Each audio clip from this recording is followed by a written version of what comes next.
Mesdames et messieurs, bienvenue à cette nouvelle édition de l'émission En Transit.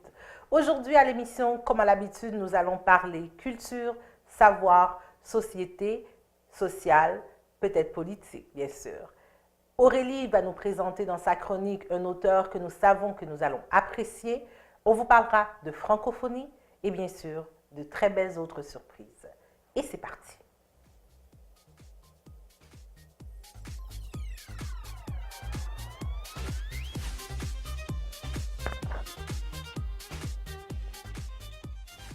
Journée internationale de la francophonie. Mais qu'est-ce que c'est exactement la francophonie? C'est un terme qui est apparu vers les années 1880. Ce terme a été inventé par un géographe français qui s'appelait Onésime Reclus et qui voulait un terme pour désigner les gens et les pays de langue française. Aujourd'hui, la francophonie, c'est 274 millions de locuteurs qui sont répartis à travers le monde et le plus grand nombre de francophones se retrouvent aujourd'hui en Afrique. Dès les premières décennies, les francophones y prennent conscience maintenant de l'existence d'un espace linguistique partagé et propice aux échanges et l'enrichissement mutuel. Et ils ont commencé à se constituer en associations littéraires, en groupes d'individus, en ONG bien sûr, et des groupes d'avocats, de journalistes et d'universitaires qui se retrouvent dans un espace pour parler français, discuter en français et bien sûr lire et partager la culture française. Et quand on parle de la culture française, pas nécessairement de celle qui vient de la France, mais la culture des pays de langue française.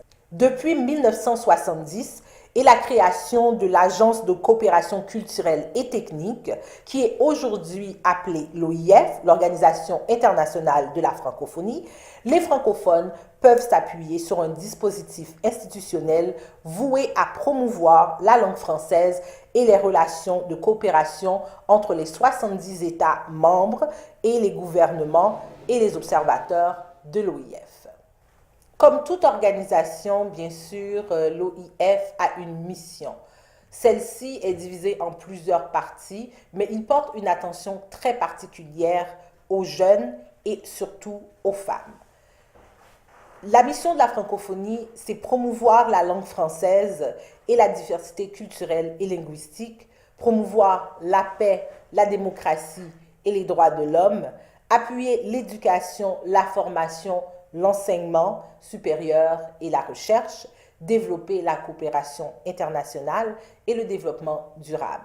Cette mission s'établit au travers de leurs objectifs, l'instauration et le développement de la démocratie, la prévention et la gestion des règlements de conflits, parce que la question de langue, ce n'est pas seulement une question de pays, c'est une question de culture, parce qu'on peut partager la même langue, mais pas nécessairement avoir les mêmes valeurs. Et le fait que plusieurs pays parlent français, c'est plus facile à ce moment-là de gérer les conflits et l'organisation internationale travaille activement dans ce sens.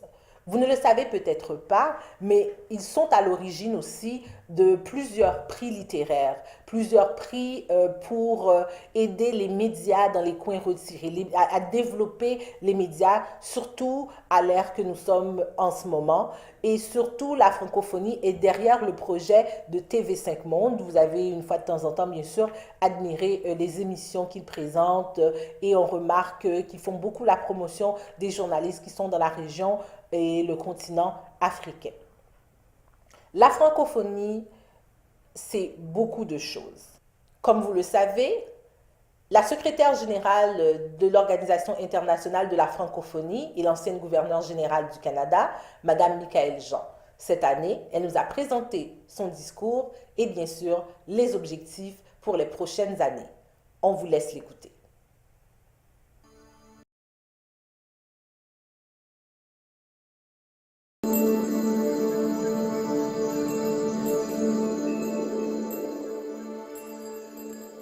Le 20 mars, Journée internationale de la francophonie, est l'occasion de dire, de clamer haut et fort combien la langue française est notre trait d'union sur les 5 continents. Nous avons en effet su faire de la langue française, que nous avons en partage, un vecteur irremplaçable d'unité avec la richesse de toutes nos diversités. un ensemble soudé et solidaire, un ensemble indivisible, toujours plus visible, plus entendu et par conséquent plus attendu. Quelle chance! Oui, la francophonie est une force de proposition et d'action et une plus-value pour le monde qui a tant besoin de cet humanisme intégral, de cette humanité commune que nous défendons. Dans la francophonie, nous faisons résolument le choix de la rencontre, de la découverte, de la compréhension mutuelle, d'interrelations solidaires et stratégiques au service de l'action et des valeurs universelles qui nous fédèrent. Nous préférons ne pas être des dépositaires isolés, mais des passeurs interconnectés de nos traits de civilisation, de nos savoirs et de nos savoir-faire, de nos combats pour les droits et les libertés, de nos initiatives citoyennes, de nos réussites économiques et écologiques, de nos expériences et de nos solutions. Nous savons, face aux menaces, aux défis et aux urgences du moment, que c'est collectivement qu'il faut répondre pour faire advenir un monde plus équitable, plus harmonieux, plus stable. Plaçons cette journée internationale de la francophonie sous le signe du partage. Partage de ce que l'on aime, de ce que l'on est, de ce que l'on fait, de ce qui nourrit nos convictions et nos engagements. Affichons-nous sur les réseaux sociaux, sur la plateforme J'aime, je partage mon 20 mars et sur libresensemble.com. Saisissez cette occasion pour montrer ces gestes que vous posez autour de vous, ces idées que vous défendez à votre façon, à grand renfort d'imagination et de créativité, votre volonté de coopérer, de co-construire un projet à la hauteur des aspirations et de la dignité de toutes les femmes et de tous les hommes. Les technologies de l'information nous le permettent, mais elles ne valent que si elles génèrent une véritable culture de la solidarité et de la fraternité, une véritable éthique du partage. Or, la francophonie, c'est tout cela. Partager, échanger, qui ne veut pas dire s'accorder sur tout, mais vouloir justement apprendre de nos différences. Parce que les différences sont naturelles et fructueuses. Et c'est la seule façon de comprendre enfin que ce qui nous rapproche est plus fort que ce qui nous sépare. Alors que ce 20 mars soit le grand rendez-vous du donner et du recevoir à l'échelle de la planète. Le grand rendez-vous d'un nouvel humanisme qui se dit aussi en français. À tout ceci, j'aimerais rajouter, dire qu'on est francophone, ce n'est pas seulement prononcer le mot francophone, c'est respecter la langue, la connaître, l'apprécier et bien sûr partager cette langue avec les autres. J'espère que vous avez passé une très belle journée de la francophonie et j'espère que tous les jours de votre vie, vous allez vivre votre francophonie. C'est très intéressant de parler d'autres langues, mais il ne faut pas oublier cette belle langue française que vous savez probablement qui a toujours été considérée comme la langue de la diplomatie. Parlons français, mais surtout parlons français bien. Au revoir mesdames et messieurs et je vous donne rendez-vous à une autre occasion. K-Business, centre d'expédition pour vos lettres et colis partout en Afrique, Amérique, Europe, Asie et Océanie. K-Business Communication, point de service au chatter, vente de SIM, téléphone et activation de nouveaux numéros chatter. K-Business, nous sommes situés au 3950 Jean-Talon-Est à Montréal. Notre numéro est le 514-727-6060. 514-727-6060.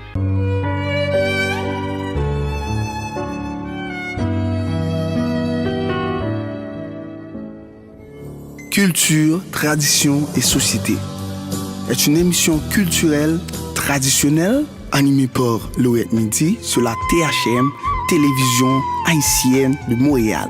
La télé à votre image. Bienvenue chez simahost.com, je suis le propriétaire de la compagnie. Nous sommes situés sur la rue Sainte-Catherine, au 4212 Sainte-Catherine Est, à Montréal. Nous vendons en gros et en détail. Il y a les cheveux de tresses, il y a les cheveux naturels brésiliennes seulement. Voici notre produit vedette pour faire les tresses ici à Montréal, c'est X-Soft. Ça se vend en gros et en détail. Il y a les bijoux fantasy et aussi quelques accessoires électroniques et informatiques et quelques produits de beauté. Soyez nombreux à venir nous visiter, on a des bons prix. Merci.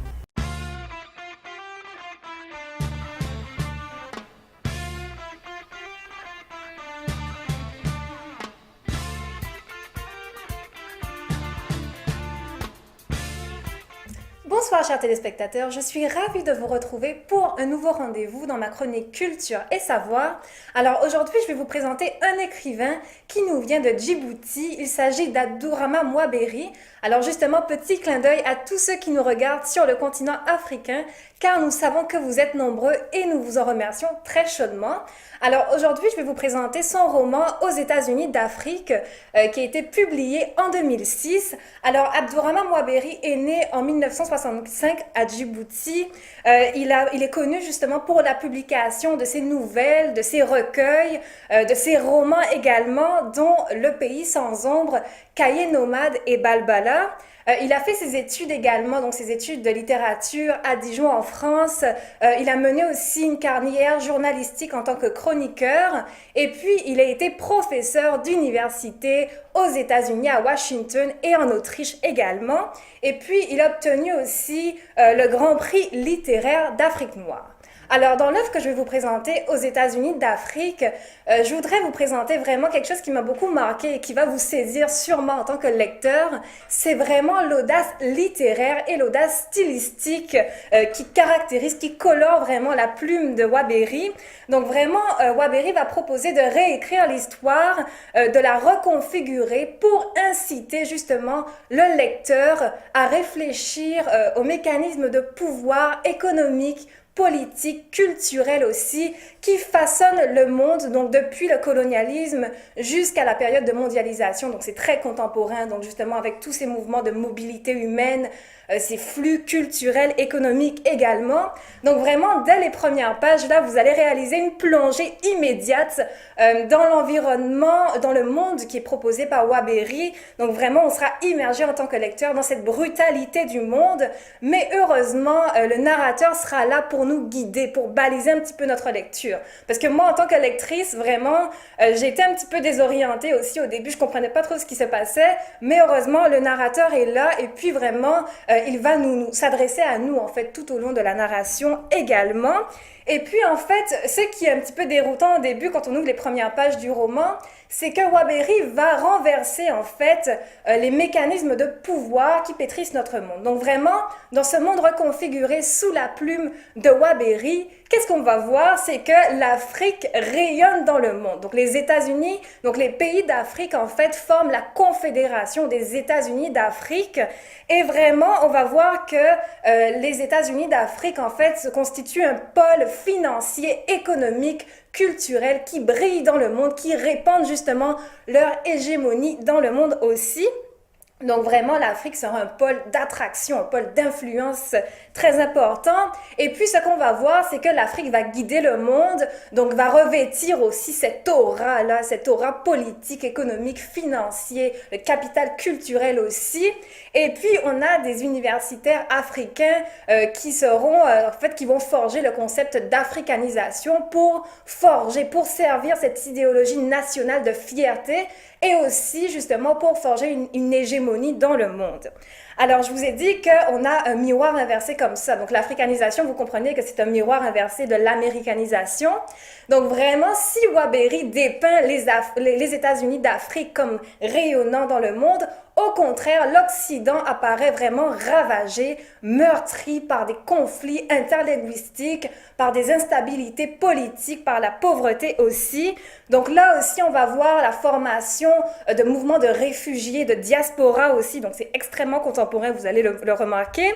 Et le narrateur, là, il va parler justement, et je cite, de millions de réfugiés caucasiens d'ethnies différentes, Autrichiens, Canadiens, Norvégiens, Belges, des boat people de la Méditerranée qui n'en peuvent plus de zigzaguer devant les mortiers et les missiles enténébrant les infortunées terres de l'Amérique. Alors ici, en fait, l'Occident dépeint par Mouaberi correspond principalement à l'Amérique du Nord, donc au Canada, aux États-Unis. Donc là, il va parler justement des guerres interethniques au Canada ou encore en Suisse.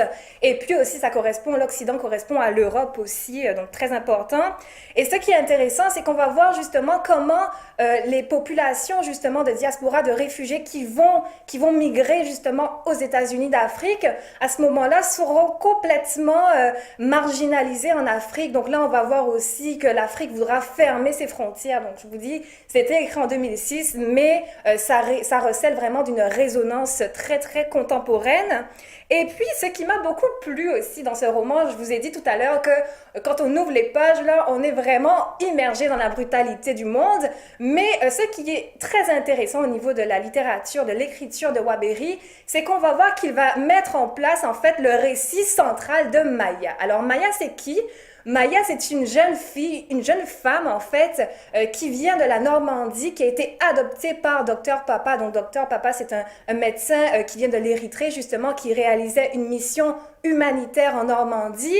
Et à ce moment-là, Maya, elle sera en quête, elle va vraiment articuler une quête identitaire. Elle sera à la quête de sa mère, de ses origines biologiques. Donc d'ailleurs, à la fin du roman, elle va aller aussi à Paris pour retrouver sa mère. Et ce qu'on va voir aussi, c'est que Maya sera observatrice de cette brutalité du monde. D'ailleurs, le narrateur va s'adresser à elle aussi, à la deuxième personne du singulier. Donc, il va lui dire, et je cite, « Il t'arrive aussi de crayonner, d'écrire sur des supports rarement utilisés pour vidanger ta mémoire. Sur un petit carnet, tu y couches tes impressions, tes haillons de tes souvenirs, tes coups de gueule, de griffes ou de blues. Tu te noies littéralement dans toutes sortes de fables, d'allégories, et tu en ressors apaisé comme un papillon assoupi. » Donc vous voyez ici qu'on a une écriture extrêmement poétique, là, une écriture très méditative. Moi j'ai beaucoup apprécié cet aspect du roman aussi. Et puis vraiment on va voir que Maya justement va se plonger dans le monde des mots pour pouvoir sculpter des paroles, pour libérer sa voix individuelle aussi, mais la voix collective justement des opprimés, parce que Maya sera très ouverte, très spongieuse justement à toutes les souffrances en fait qui affectent les populations, donc les réfugiés, les opprimés du monde. Et puis Maya va recourir en fait au support de l'écriture et de l'art aussi, comme le dit le narrateur, pour éponger sa douleur, pour exprimer sa révolte contre l'oppression, contre les injustices. Alors ce qu'il faut savoir aussi, c'est que Maya, en fait, c'est une sculptrice. Maya, c'est une artiste aussi. Donc, vraiment, elle nourrit une très grande sensibilité donc envers le monde. Et puis, elle a vraiment une envie de se réancrer, en fait, dans le monde. Donc, elle va écouter le chant du monde comme ça. Elle va cultiver une intimité avec la nature. Donc, j'ai dit que tout à l'heure, elle observait la brutalité du monde, mais elle va aussi observer sa beauté. Donc, ce sera très joli, là. Le narrateur va parler d'elle comme étant une observatrice boulimique. Maya dans son jardin créatif. D'ailleurs, dans la deuxième partie du roman, là, on sera plongé dans l'atelier de création artistique de Maya, dans son jardin artistique. Ce sera très joli. Là, le narrateur va décrire Maya comme prêtant l'oreille aux aiséments des libellules, à la cime des manguiers, au chouettement de la rivière. Donc vraiment, elle va se nourrir de la beauté du monde et de sa brutalité aussi, pour deux choses. Je pense que, en fait, le fait de se nourrir de cette beauté du monde, c'est une façon d'exprimer justement son amour à travers l'art aussi. Et puis aussi, grâce à l'art, elle pourra en tout cas envisager de dévoiler justement le silence des opprimés, de vraiment éclairer la condition des opprimés. Et donc, elle va édifier tout un travail spirituel et universel également. Alors, en conclusion, vraiment, dans ce roman-là, vous verrez que au sein de cette brutalité, de ce chaos, de ce monde déchiré justement entre Afrique et Occident, on va voir le personnage de Maya, comme le dit le narrateur, qui est comparé à un arc-en-ciel, qui est comparé à un papillon justement. Donc, elle arpente comme ça les frontières du monde, et puis elle a une vision beaucoup plus ample, beaucoup plus profonde en fait du monde. Et en fait, avec la comparaison aussi au papillon, donc aux couleurs du papillon, aux couleurs de l'arc-en-ciel, ça montre que Maya, en fait, porte en elle, je pense, toutes les couleurs culturelles du monde, donc tant en Afrique qu'en Europe. Donc, elle embrasse vraiment l'Afrique parce qu'elle a été adoptée en Afrique et en même temps, elle embrasse l'Europe parce que l'Europe, c'est vraiment la terre de ses origines, la terre de sa mère biologique. Donc vraiment, le personnage de Maya ici, très central, et puis il permet, à mon avis, aussi de tisser une espèce de pont entre ces deux continents, entre ces deux mondes bipolaires qui sont en opposition. Donc définitivement, là, Maya représente cet espoir de la réconciliation, de meilleurs mondes, de mondes possibles en fait, de mondes alternatifs. Alors vraiment, j'espère que vous apprécierez ce roman aux États-Unis d'Afrique écrit par Abdourahmane Mouhaberi. C'était Aurélie Boutan dans ma chronique Culture et Savoir. Et je vous laisse parce que j'ai choisi une petite chanson que j'aime vraiment, vraiment beaucoup de Bitova au basse. Il s'agit de Rien à cirer. Et cette chanson-là, vraiment, tant au niveau de la qualité musicale, vous allez entendre Joey au missile, au saxophone comme ça, très joli. Puis au niveau des paroles aussi, il y a tout un texte qui nous fait réfléchir. Comme Mouhaberi, là, il nous fait réfléchir sur le monde, sur les injustices du monde aussi, sur les effets de la mondialisation, de la fermeture des frontières. Alors j'espère que vous l'apprécierez et on se retrouve dès la semaine prochaine.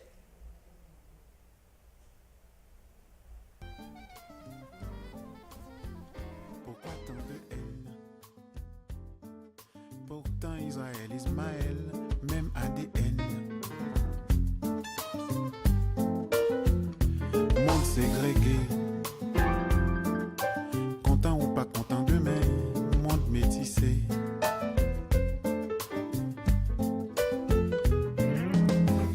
Ma terre tremble où vais-je m'abriter? Tiens, mon dit sans visa égale à réfugié. Passeport, séjour, identité. T'es pas du G8, passe de l'autre côté. C'est l'immigration contrôlée. Mondialisation, à qui ça va profiter? Petits dévorés par les grands sont condescendants. L'amour à zéro, effet ground zéro.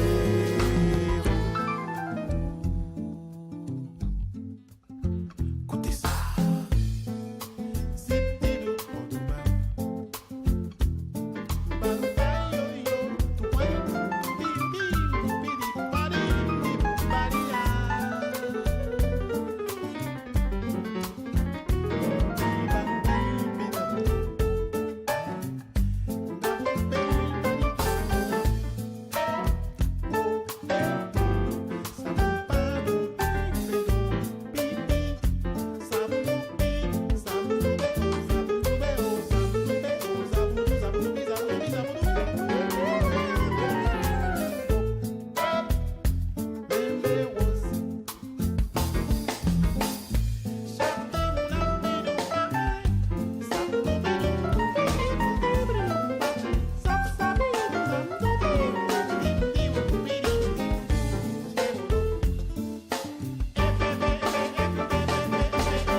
Nous espérons que vous avez apprécié notre émission.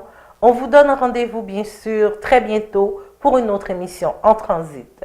Avant de vous quitter, nous allons faire les choses un petit peu différentes cette semaine. Au lieu de danser, on va plutôt écouter. C'est un slam qui a été déclamé par trois artistes francophones de trois régions différentes aux rencontres de la francophonie 2016. Écoutez bien les mots, ça fait réfléchir. Au revoir, mesdames et messieurs.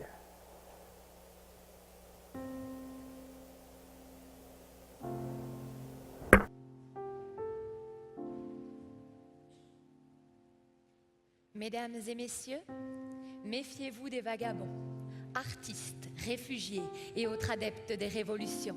Ils volent votre terre natale, votre langue, votre horizon. Ils se moquent du capital et des lois de vos nations. Ils sautent par-dessus les méridiens, se rapprochent de vos maisons. Déjà vos mers ne charrient plus que des vagues d'immigration et vos chemins se remplissent de poètes en panne d'inspiration. On dit souvent que mon art dérange quand je dis ce que je pense et quand je pense ce que je dis, nuance, c'est étrange comme les temps changent. On dit souvent que mon art porte préjudice, on me plaide coupable d'utiliser mes mots à ma guise. Moi qui n'ai que les mots en guise d'armes, je les aiguise car c'est la justice que je vise. On dit souvent que mon art porte atteinte à l'autorité des institutions. Libre, j'abuse de ma liberté d'expression, à connotation, le slam est devenu synonyme de rébellion. On dit souvent que mon art ne sert à rien, que slammer ne sert à rien, c'est cela ce qu'ils disent, c'est monsieur, madame, je sais tout, qui savent tout, sauf rien. Allez leur dire qu'on est tous sauf rien. Parce que s'il y a une chose que je sais, c'est que je ne sais rien, disait Socrate. Et Descartes, que la parole a beaucoup plus de force pour persuader que l'écriture, sachant toutefois que les écrits sur les paroles souvent perdurent. Alors pourquoi j'écris? Serait-ce par soif de liberté? Par mélancolie d'un lieu où je n'ai jamais mis les pieds? Face à ma feuille, un peu de paix et de sérénité, alors je crée, toujours en quête de raison, souvent de se le dire et de partir sans raison. Oui, j'ai soif de liberté, mélancolique d'un lieu où je n'ai jamais mis les pieds, que l'humain n'a pas souillé, où la liberté des uns s'arrête encore là où commence celle des autres. Car chez nous, les femmes n'ont pas le droit à l'éducation. Une femme est avant tout une mère, une épouse, celle qui se lève tôt le matin pour aller chercher de l'eau au puits, celle qui fait bouillir la marmite pour nourrir sa famille, celle qui apaise les cris, celle à qui on a appris à dire oui. Oui, car quand le monde, la femme obéit. L'homme, lui, n'a jamais tort, mais parfois il oublie de les avouer. Fumanet paraz anaïzeti taïzenaratias, comme on dit chez nous, des us et des coutumes qui se sont perpétuées de génération en génération, de nos grands-parents à nos parents et de nos parents à nous, enfants. Mais il est temps que les femmes aussi aient droit à l'éducation, qu'on sache lire et écrire, parler et s'exprimer, découvrir et voyager. Il est temps que l'on cesse d'avoir peur. Il est temps que l'on ouvre nos cœurs. Il est temps. C'est maintenant. Il est l'heure. Allez, viens. Approche-toi de l'équateur, viens visiter mes tropiques aux mille couleurs, aux rivières de diamants et de douleurs. Bidonville, c'est ailleurs, c'est ici. Bidonville, les étudiants au fond des mines et au cimetière les mineurs, puisque la valeur de la pierre augmente à chaque fois qu'une vie se meurt. Enfants putains, alignés sur les trottoirs, enfants caïds, enfants voleurs, entassés dans les dortoirs. Pendant ce temps, chez les pêcheurs, on ne tire que des filets vides. On craint toujours le paludisme et on regarde sa petite sœur accoucher d'une 5e fille. Alors, reste les siens à nourrir. Poissons envolés, fruits confisqués, moissons exportées, chiffres tronqués. Alors je pars pour elle, pour lui, puisque l'espoir n'a pas de prix. Alors, je prie. Non, je ne prierai pas. Paris, Bruxelles, Abidjan, Bamako, Liban, Tchad, Tunisie, Cameroun, Niger, Canada, Égypte. Je pense à toi de tout cœur, je pleure, je te pleure, je nous pleure, mais non, je ne prierai pas. Je ne le ferai pas au sens propre du terme, je ne m'adresserai pas à quelconque divinité, je ne la supplierai pas de veiller sur toi, sur nous, sur eux. Non, je refuse de m'y adonner. Car il est clair, encore une fois, que l'humain aura su transformer ses droits et ses croyances en armes de destruction massive. Hélas, nous n'avons rien appris de l'histoire, semble-t-il. Dans cette promotion à outrance de la haine, cette course à l'homogénéité, cette culture populaire de la xénophobie, ce culte de l'individualisme, tous s'empressent de revendiquer leurs droits et croyances comme étant supérieurs à ceux de notre prochain. Mais qu'en est-il de nos devoirs, humains avant tout? En quoi ton droit équivaut à devoir tuer l'autre? Oui, je suis celui qui tue pour une croyance ou une couleur de peau, le manifestant qui pleure sous les gaz lacrymaux, le corps de ce migrant qu'on repêche au fond de l'eau, l'innocent qui sanglote seul au fond de son cachot, et cet homme qui viole avec la pointe de son couteau. Je suis pédophile, bourreau, ce toxico qui ne vit que pour la prochaine dose. Je suis ce terroriste, je suis ce terroriste qui explose dans le métro, et ce politicien qui ne répand plus que la haine de l'autre, la balle perdue, l'erreur dans l'équation, la faute, l'artiste qui réinvente le monde à sa sauce. Je suis le président corrompu et le flic qui torture, le militant qu'on tue et le militaire qui exécute. Je suis l'hôpital qui s'écroule sous les bombes et cet homme qui marche seul sur les décombres. J'ai dénoncé mes amis, trahi mes compagnons, fait exciser ma fille au nom de la tradition. génération, reporter mes vices et mes blessures sur la prochaine génération. J'ai tendu la main à se rester dans l'ombre. Je suis ce qu'il y a de meilleur et de pire, le bourreau, la victime. Mon âme se rappelle, je ne suis que ce choix que m'a offert le ciel. Mon âme se rappelle, je suis cet autre que je déteste, je suis cet autre que j'aime. Mon âme a ses souvenirs qui lui donnent des racines et des ailes. Le ciel, la terre, l'ombre, la lumière, la paix, la guerre, une altercation de circonstances ont fait le yin et le yang. Ce qui fait que l'un sans l'autre on ne peut exister. Que d'un accord en désaccord, une alliance se crée, ralliée en un traité signé en 2 mots. Fraternité, unité. Nos humanités superposées, une fraternité fragilisée, 2 doigts de la même main, une diversité liée par un même destin. La différence est le point de division, mais cette différence est aussi notre communion. L'enfant naît dans ce monde sans aucune crainte, rappelez-vous-en, aucun jugement et aucune peur. Ce n'est que la curiosité de la découverte dans les yeux, ce n'est que des boules d'amour dans le cœur, une haine étrange, une noirceur absurde. Mais de ma noirceur je te couvre et de mon sourire je t'effraie. Prends-moi, encore une fois, prends mon souffle, prends ma vie, prends-moi dans tes bras, peut-être juste une fois, peut-être juste une seule fois, mais prends-moi. Partons, au loin, loin d'ici, loin de nos douleurs, loin de nos couleurs, près de nos ferveurs et encore plus de nos cœurs. La couleur n'existe pas, que tu sois noir ou bien blanc, que tu aies la peau mate ou bien marron. Là où la différence n'existe pas, que tu sois riche ou bien pauvre, que tu sois esclave ou bien noble. Là où les barrières n'existent pas, là où on parle une seule et même langue, là où l'amour est un pont entre nous et les 2 mondes. Allez, viens, je t'emmène chez moi. Là où la haine n'existe pas, là où on forme tous une seule et même nation.